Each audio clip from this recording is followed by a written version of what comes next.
FM News Talk 97.1. On-demand audio.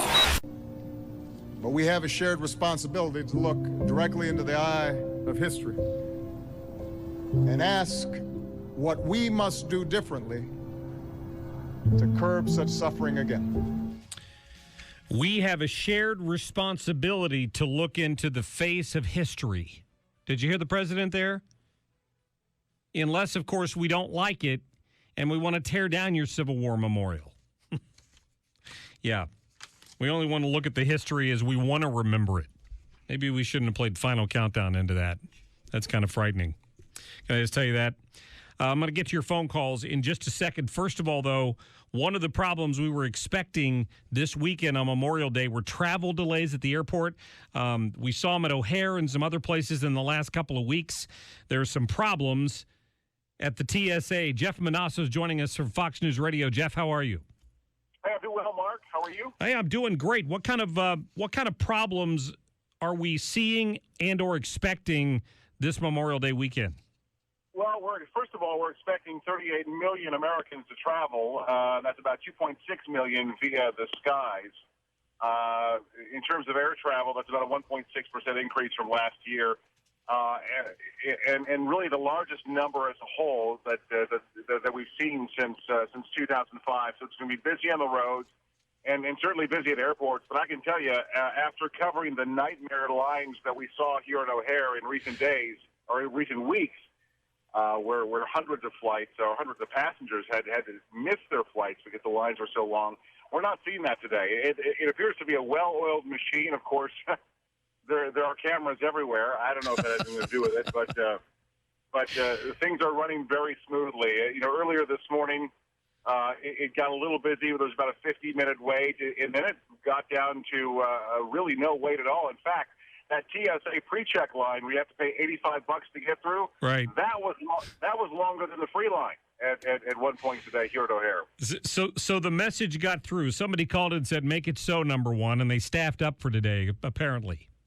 Yeah. Apparently, all the bosses are back from vacation, and everybody's working and doing their thing. So just to refresh my memory, the excuse the last couple of weeks has been that a lot of people left through attrition, and they just haven't had the money to replace them. Is that right?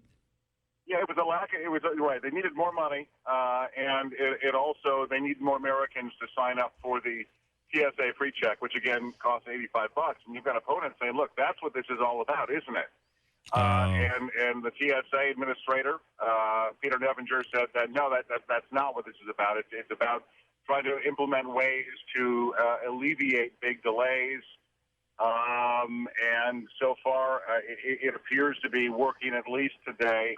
But it is an airport, and it's not foolproof, and we do see big delays from time to time, but the last couple of weeks was I don't know if it was an anomaly or what the deal was, but it was so bad that so much heat came down that members of Congress were blasting TSA. You had Senator Marc Cox here in Illinois saying, "Fix it by Memorial Day or quit." Well, a top head of TSA, as you know, has lost the position, but. What we are told here at O'Hare is that a couple of dozen, actually about 6 dozen TSA workers have been added to alleviate some of the pain, and system-wide, some 250 TSA workers will go from part-time status to full-time status by the end of this busy summer travel season. And, yeah, they're asking for more money, although recently there were millions and millions of dollars that were freed up and shifted around to fund some of these things. But the TSA, yeah, they blame a shortage of staff. They've made cutbacks and, not enough money. Of course. Yep. That's Jeff Monosso from Fox News Radio. Jeff, have a great weekend. You too. All right. Appreciate that. Why do I have a sneaking suspicion that at Newark Airport, at Chicago O'Hare, and Atlanta Hartsfield Airport, things are going to run as smooth as silk today?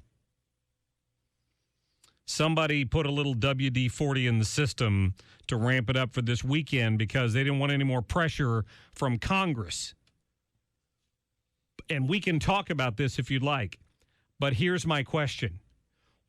Why in the world did we let those liberals turn this thing into a gigantic government bureaucracy after 9/11? Please answer that for me. Because no body put together like that, no bureaucracy has ever gotten smaller. And we need to privatize this thing. Dan Issa was talking about just that, and we'll talk about that a little later. But it appears right now part of our conversation is going back to Memorial Day and what it's all about, and some of the president's comments over there where he didn't apologize, but he certainly skirted the truth when he was in front of the people of Hiroshima. Bob, thanks for calling. Yes, the story of my father, he was a sergeant commanding a small anti-aircraft unit on one of the backwater islands that had been taken. They think they may have shot down one plane. When they got the orders before the bomb was dropped, he was on a scheduled third wave in on Japan. The estimated death of the U.S. troops on the third wave was 50%. Wow. Which meant you might not have got this call if he'd have went in on it. People forget that. People need to hear out the number of Japanese that the atomic bomb saved, because we literally would have lined up our battleships across from Tokyo and kept having to scoot them forward as the shells pushed the ships backwards. Yes. And at that time, our production of B bombers was equivalent to what Japan started with in the war. That was our monthly production. So you want to figure out what the skies would have looked like over Japan as we constantly reloaded these planes. Yes. Bob, thank you for the history lesson. My father couldn't call this in because he's in Rock Island Cemetery. Anyway, goodbye. Thanks for remembering. I appreciate it. Bob, the scrapyard driver. Appreciate him listening and calling in. Mike, you're on the air. What's on your mind? Yeah, how you doing today? I'm great, thank you. All right, well, I got a million things to say, and I can only keep it short. I'm going to try. I'm a former Marine. I was stationed on Okinawa. My dad was in Vietnam. My father-in-law was in Vietnam, yada, yada, yada. All my grandparents were in World War II. We honor the vets at Jefferson Barracks all the time. There's 1,100 Confederate soldiers buried in that cemetery, and along with them and all the other cemeteries around the United States, on Memorial Day, we go and put flags out. Well, we're not allowed to do that no more. They're telling us that, they're offended of this flag that was a battle flag because nobody knows the history anymore, and so we only learn what's in school because we're too lazy to learn about our history. This is what made our country great, and we're turning our backs on them. And I just want everybody to realize it's not about barbecuing, drinking beer, and camping. It's about the ones that came before us and gave us what we have today. Very true. I just wanted to put my 2 cents in because I'm extremely upset. I am in the Sons of Confederate Veterans, which is a group that honors their Confederate ancestry. And people look at me like I'm crazy when I'm wearing these shirts because they only think of what they've been taught with the Ku Klux Klan. They didn't use that flag until recent history. They used the American flag. So, in reality, the American flag is a hate flag, if you ask me. But I still honor that flag because that's the flag of our ancestors. Well, let me ask one question before you go. Yes. Were you specifically told by the folks at Jeff Barracks that you couldn't put flags out?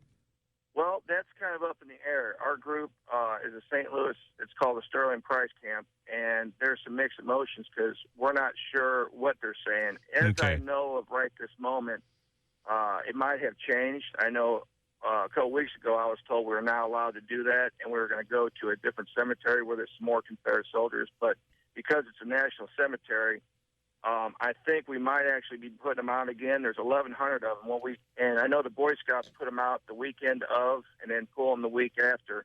We are allowed to put them out usually on that Monday morning, but we have to have them pulled back up by noon. And all they are is a little, I guess they're about 8 inches or 9 inches size flags, the little ones. We put one on every grave, and I'm not sure how it's going. I'm still waiting to see what's going to happen. All right. Well, I'll just tell you, what I read was that they changed the rules and that you couldn't unfurl any large banners, but they still would allow small flags to be placed on specific graves for short periods of time. So just ask them about it. Maybe there's still an opening there, Mike. I appreciate the call. I'm still waiting to hear from the group to find out, but if that's true, that means we're doing what we've been doing. All right. Haven't blocked us from doing that.